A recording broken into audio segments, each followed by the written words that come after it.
아, 지난주에 새 역사를 창조하시는 예수님에 대해서 은혜를 나누었습니다.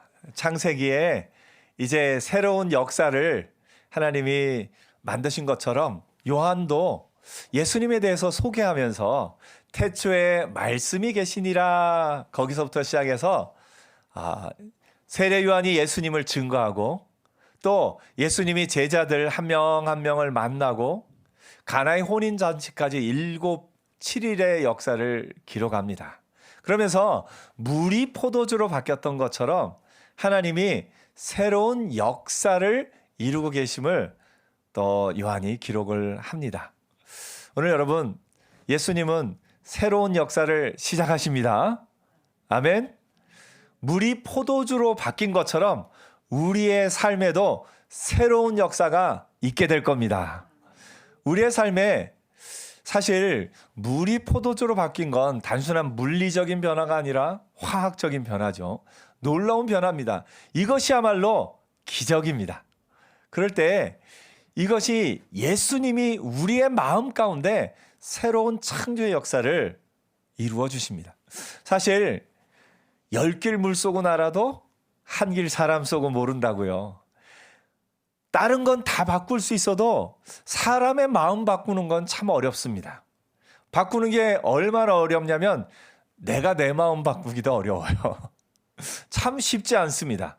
그런데 내 마음을 내가 바꿀 수 없는 내 마음을 누가 바꿔주셔요? 예수님이 바꿔주셔요. 예수님이 내 안에 새로운 창조의 역사를 시작하십니다. 그래서 여러분, 이미 여러분 속에 하나님의 창조의 역사가 시작된 줄 믿습니다. 흑암이 깊음 위에 있고 혼돈과 공허가 가득하던 이 세상 가운데 하나님이 빛이 있으라 하심에 빛이 있었고 새로운 세상을 하나님이 창조하셨던 것처럼 혼돈과 공허 가운데 있을 수밖에 없는 내 마음에 예수께서 빛이 있으라 하심에 내 마음에 빛이 생겼고 내 마음에 하나님이시는 새로운 창조의 역사가 시작된 것을 봅니다. 그 창조의 역사가 있은 후에 이제 요한이 예수님의 사역을 소개하면서 유월절 사역을 제일 먼저 소개합니다. 그 유월절 사역을 소개하면서 이렇게 얘기합니다. 유대인의 유월절이 가까운지라. 여러분 근데 그냥 유월절이면 유월절이지 왜 유대인의 유월절이라고 했을까요? 그거는 요한이 지금 누구를 대상으로 복음서를 쓰고 있다고요? 이방인들, 헬라인들. 그러니까 유대인들에게 예수님을 소개하면 그냥 유월절에 하면 다 알아듣잖아요. 우리도 광복절에 하면 언젠지 다 아시죠? 혹시 모르는 분 계신가요? 3.1절에 하면 언젠지 다 아시잖아요. 그런데 외국 사람에게 소개할 때는 대한민국의 3.1절에, 대한민국의 독립기념일에 8.15 광복절을 그렇게 소개할 수 있잖아요. 그런 것처럼 유대인의 유월절에라고 소개를 합니다. 그러면서 이 유대인의 유월절에 하면서 성전 이야기를 이제 이어가는 것이 의미가 있습니다.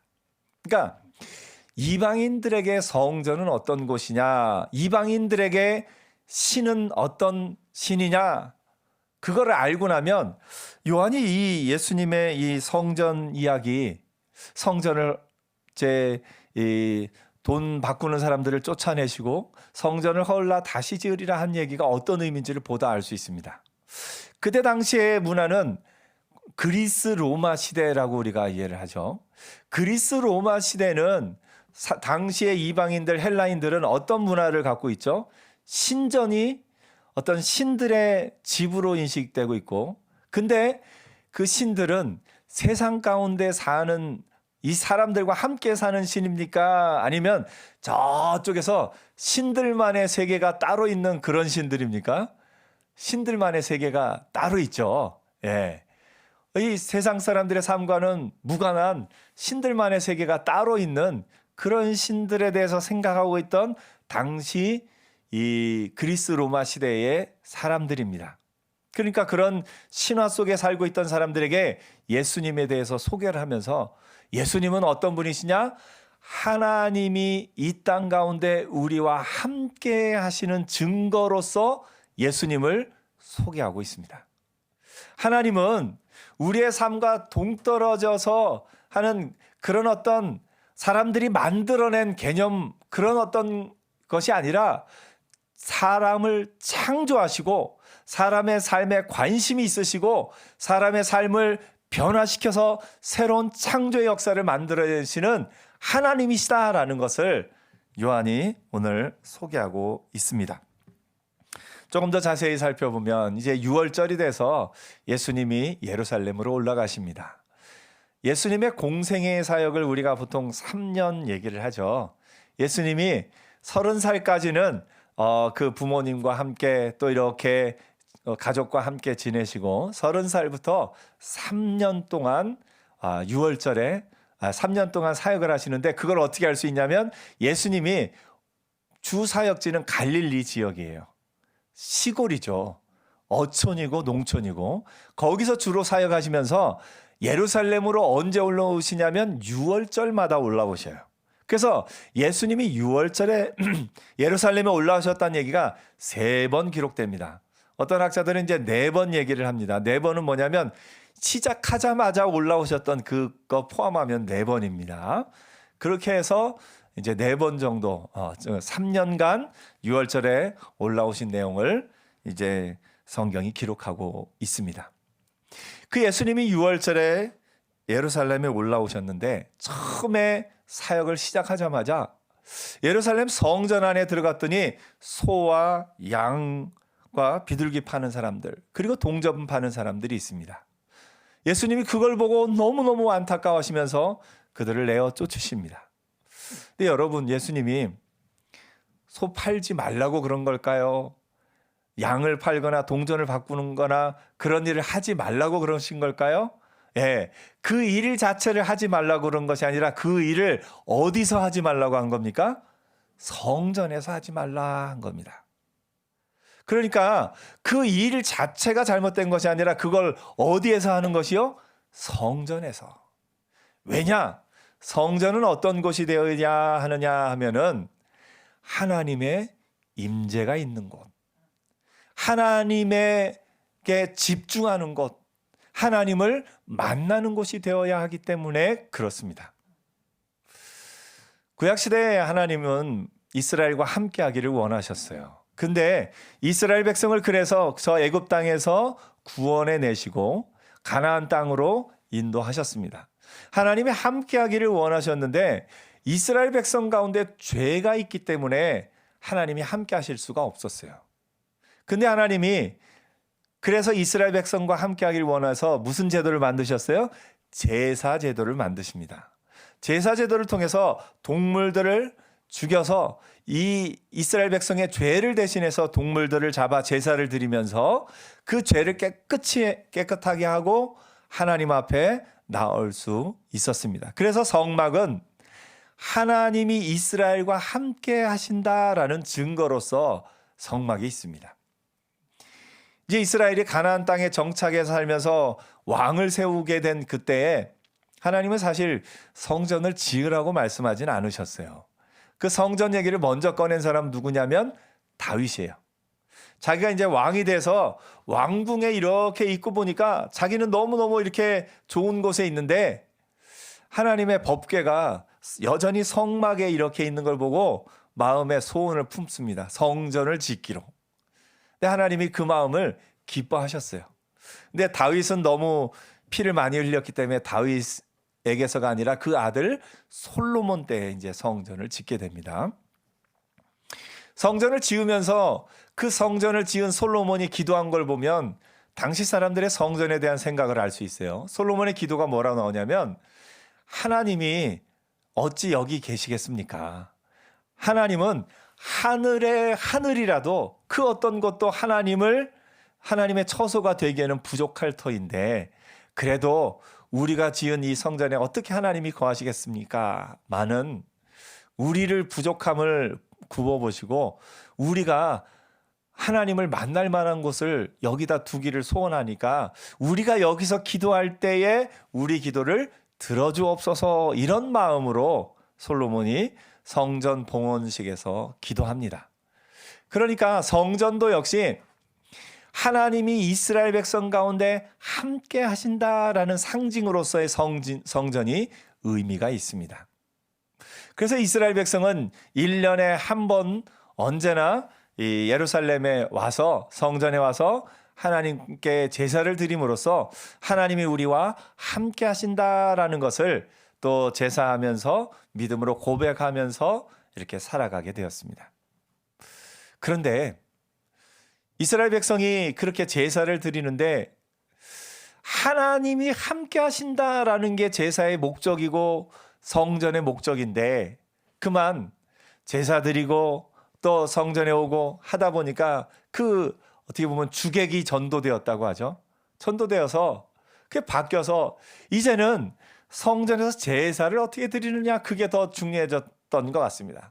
하나님 앞에 드리는 제사인데 하나님 앞에 나아가기 위한 그 과정인데 그 과정만 바라보게 됐습니다. 더구나 이스라엘이 이제 사방으로 흩어져서 살면서 전 세계에서 예루살렘으로 오기 시작한 겁니다. 멀리서 지난번에도 얘기 드렸습니다만 저 멀리 지역에서 저 이집트 알렉산드리아에서 살던 유대인들이 제사 드리러 오는데 양을 안고 온다고 생각을 해보십시오. 지금처럼 뭐 이렇게 교통수단이 있는 것도 아니고 소를 끌고 온다고 생각해 보십시오. 이 불가능한 일입니다. 그래서 와서 여기서 양을 사고 소를 사서 그걸로 제사를 드립니다. 또한 돈도 외국에서 살다 보면 그 나라 돈을 쓰고 있기 때문에 와서 하나님 앞에 성전세를 드리고 이렇게 하기 위해서 이제 돈을 바꾸는 일들이 있습니다. 처음에는 아마 이제 예루살렘 바깥 지역에서 했겠죠. 그러다 보니까 점점 더 안쪽으로 예루살렘으로 오다 보니까 성전 안에까지 들어오게 된 겁니다. 이것은 처음에는 나쁜 의도가 아니었을지라도 그것이 이 성전의 본질, 하나님이 이곳에 임하고 계신다라는 그것을 잊어버리게 만드는 안타까운 결과를 낳게 됐습니다. 그래서 예수님이 성전에서 그들을 내쫓으시면서 이 다른 본문에는 내 성전은 만민의 기도하는 집이라. 하나님의 앞에 나가야 될 그것이 중심이 되어야 되는데 그 다른 것들이 그 모든 것을 막고 있는 안타까운 광경들을 예수님이 이렇게 이야기하신 것을 보게 됩니다. 오늘 우리에게는 이것은 어떤 의미가 있을까요? 오늘 우리에게도 교회가 어떤 곳인지를 우리가 분명하게 알아야 됩니다. 먼저 교회는 이것이 아니다. 예수님이 내쫓으신 것처럼 이것이 아니다 하는 것을 우리가 먼저 생각해 봐야 되겠는데 아주 단순하면서도 정확하지만 우리가 생각해야 될 건 교회는 장사하는 곳이 아니다. 아멘? 교회는 장사하는 곳이 아닙니다. 근데 간혹 가다가 이제 좀 처음에는 선한 의도로 시작을 했어요. 교회에서 이제 여전도회나 남전도회나 모였을 때 우리가 이 돈을 모아서 이제 선한 일을 하는데 한번 이제 고춧가루가 어디 있는데 참기름이 좋은 것이 어디 있는데 그걸 좀 단체로 사서 싸게 하면서 이윤을 남겨서 그걸로 선교헌금에 이렇게 쓰자. 이러면서 어떻게 보면 또 바자회를 열어서 이 바자회를 통해서 얻은 수익금으로 또 이렇게 선교하는 일에 쓰자. 좋은 의도로 시작했을 수 있습니다. 근데 그것이 좋은 의도로 시작했을지라도 그것이 교회 안에서 그것이 행해지게 되면 그것으로 말미암아 부작용들이 생겨날 수밖에 없습니다. 왜냐하면 고춧가루를 가져올 수 있는 게 어느 집사님을 통해서도 가져올 수 있지만 또 다른 집사님이 또 우리 고춧가루가 더 좋다 그러면 거기서 또 감정 상할 수 있거든요. 또 참기름을 이렇게 하는데 성도님 가운데 시장에서 열심히 참기름 장사하던 분들은 이게 또 마음이 또 상할 수가 있고 이런저런 여러 가지 일들이 있습니다. 교회 내에 서점이 있다고 생각을 해보십시오. 그러면 교회 바깥에서 서점을 운영하고 있던 분들은 그 마음이 또 상할 수가 있고요. 다양한 부분들이 존재하는 것을 보게 됩니다. 교회 내에서 이런 일들이 있다 보니까 또 교회 안에까지 사업을 하기 위해서 교회 안으로 이렇게 오는 경우도 안타깝지만 생겨나는 것을 봅니다. 고객을 확보하기 위해서. 그래서 안타깝게도 교회 안에서 간혹 어떤 다단계나 또 어떤 그런 것들의 영향이 교회 안에까지 오는 그런 안타까운 과정들을 여기저기서 소식을 듣기도 하고 그렇습니다. 여러분, 교회를 만약에 장사하는 것이다, 사업을 하는 그 목적으로 교회를 나오면 한 사람 한 사람이 성도로 보이는 게 아니라 뭘로 보여요? 고객으로 보입니다. 그러면 나의 신앙은 없어지는 거예요. 그러면서 참 안타까운 경우들이 이제 교회들에 이렇게 나타나는데 우리 교회는 그게 없습니다. 없어서 참 감사하지요. 앞으로도 없는 은혜가 있기를 축복합니다. 교회가 내가 하나님을 만나러 가는 곳이 되지 고객을 만나러 가는 곳이 되면 이게 또 안타까운 일들이 있는 것을 봅니다.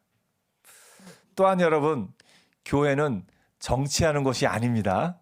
예. 정치인들에게도 어떻게 보면 표가 중요하죠. 그래서 정치인들 가운데 작은 개척교회 다니는 정치인분들 별로 못 본 것 같아요. 표가 중요하니까 아무래도 큰 교회, 대형 교회, 그러면서 실제 자기의 신앙보다는 표를 위해서 나가는 그런 경우들을 봅니다.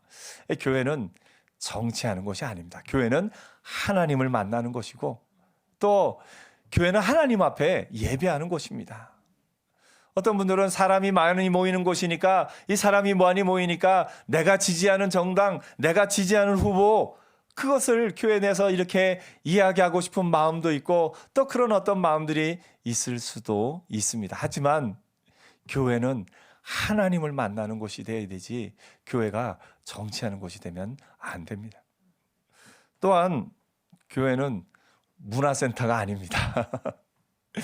교회가 물론 이렇게 어려운 이웃들을 섬기기 위해서 또 혹은 어떤 일들을 위해서 취미활동 이런 것 저런 것을 돕는 일들을 또 이 지역사회를 섬기기 위해서 어떤 일을 무료로 어떻게 하는 거 그것도 귀한 일이고 그것도 어떻게 보면 잘 이렇게 할 수는 있는 것입니다만 교회는 교회만 할 수 있는 것, 교회가 가장 잘하는 것, 하나님의 말씀을 가르치고 예수 그리스도를 전하고 복음을 전하고 그 일에 집중하는 곳이 교회가 되어야 할 줄 압니다.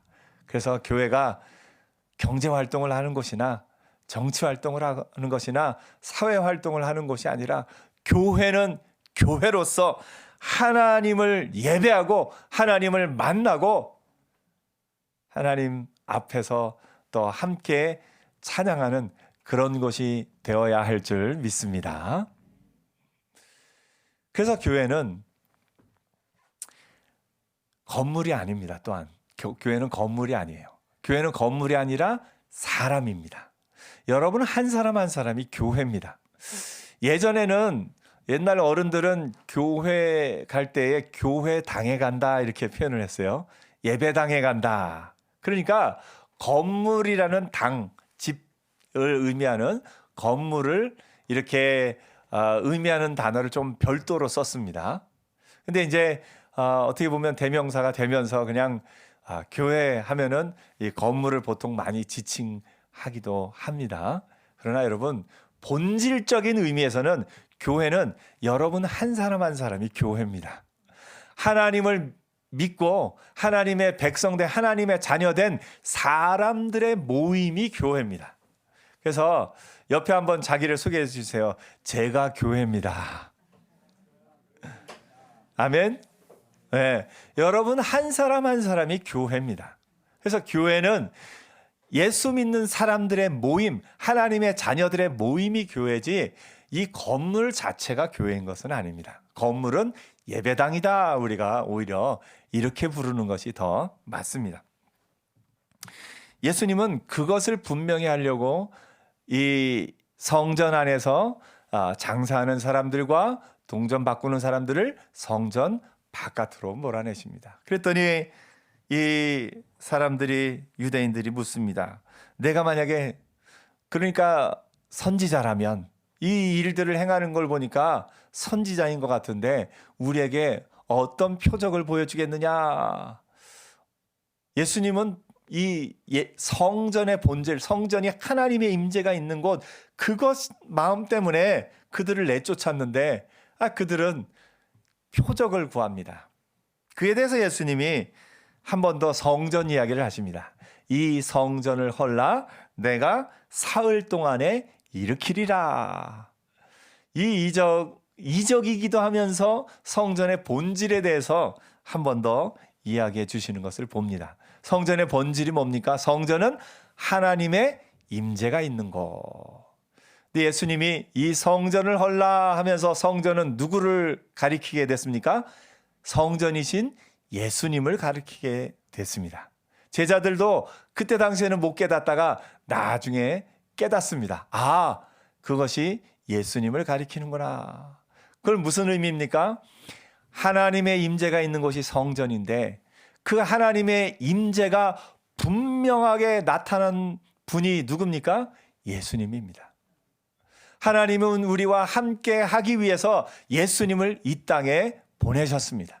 그래서 예수님을 우리가 뭐라 부르냐면 임마누엘, 하나님, 하나님이 우리와 함께 하신다라는 의미로 임마누엘, 예수님을 의미하고 있습니다. 하나님은 우리와 함께하기 위해서 하나님이 친히 인간의 몸을 입고 이 땅에 오셨고 그 예수님이 성전이 되셨습니다. 이제 눈에 보이는 성전에 하나님이 임재하시는 것이 아니라 예수님을 통해서 하나님의 임재가 확실하게 이 땅 가운데 역사 속에 나타나게 되었습니다. 또한 이제는 더 나아가서 예수 믿는 우리가 성전입니다. 예수 믿는 우리가 하나님의 임재를 이 땅 가운데 나타내는 성전인 줄 믿습니다. 예수님이 성전이신 것처럼 예수 믿는 우리가 성전입니다. 고린도전서에서 이렇게 얘기합니다. 하나님의 성령이 거하시는 성령의 전으로서 너희가 살아간다라고 우리에게 말씀하고 있습니다. 오늘 여러분, 우리가 성전입니다. 우리가 교회입니다. 우리가 성전입니다. 우리가 하나님이 이 땅 가운데 함께 하시는 것을 세상 사람이 누구를 통해서 알고 있겠습니까? 우리를 통해서 압니다.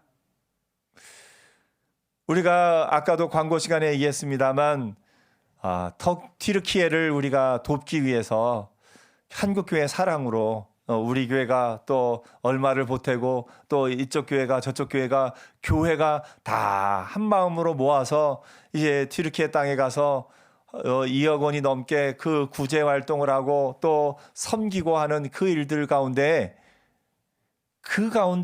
하나님의 임재가 나타나는 줄 믿습니다.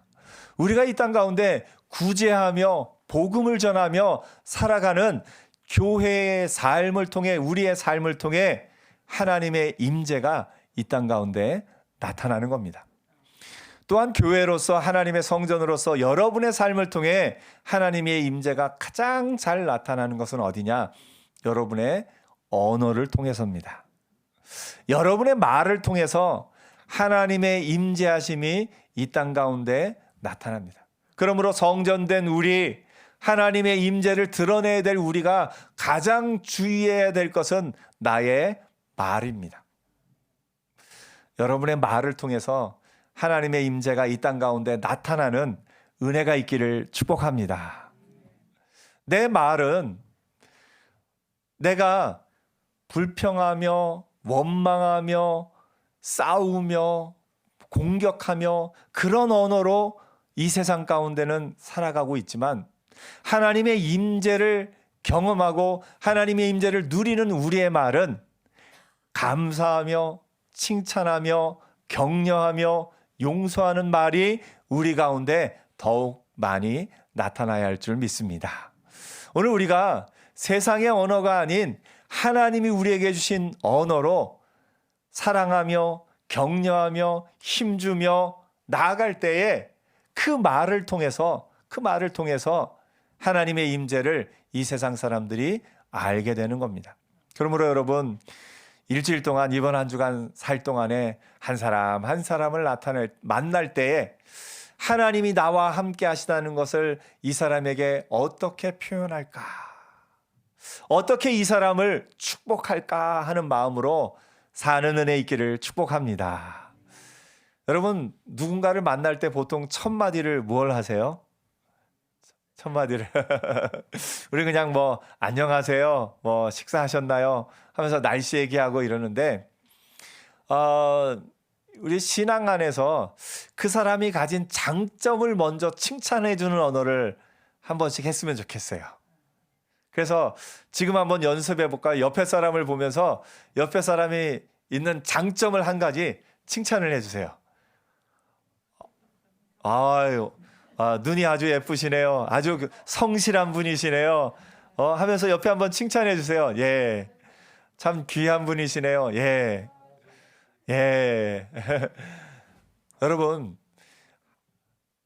성전된 우리가 하나님의 임재를 이 땅 가운데 드러내기 위해서 우리의 말이 사람을 살리는 말이 되기를 축복합니다. 여러분의 말이 하나님의 임재하심을, 하나님이 우리와 함께 하심을 이 땅 가운데 나타내는 언어가 되기를 축복합니다. 말 가운데는요, 내 스스로 하는 생각도 말입니다. 내가 나에 대해서 내 스스로 생각하는 것, 그것이 나한테 하는 말이에요. 근데 그 말을, 아이고 너는 왜 이렇게 못생겼니? 거울 보면서 나는 왜 이렇게 눈이 작을까? 나는 왜 이렇게 뭘 할까 하고서 내 스스로에게 그런 말을 하고 있다면 그것도 하나님의 임재를 경험하는 말이 아닙니다. 내 스스로에게 말할 때도 뭐라고 말하냐면, 너는 하나님의 사람이야. 너는 큰 일을 할 거야. 하면서 스스로에게도 하나님의 말을 하는 은혜 있기를 축복합니다. 한번 스스로에게 말할까요? 너는 하나님의 사람이야. 아멘. 너는 귀한 사람이야. 아멘. 너는 큰 일을 할 거야. 아멘. 그래서 하나님의 임재를 이 땅 가운데 드러내는 사람으로서 옆에 사람에게 뿐만 아니라 나 스스로에게도 하나님이 기뻐하시는 말을 하며 선포하며 나가는 복된 한 주간 되기를 축복합니다. 여러분을 통해서 온 세상이 하나님을 알게 될 겁니다. 그 은혜 가운데 사는 한 주간 되기를 축복합니다. 기도하겠습니다.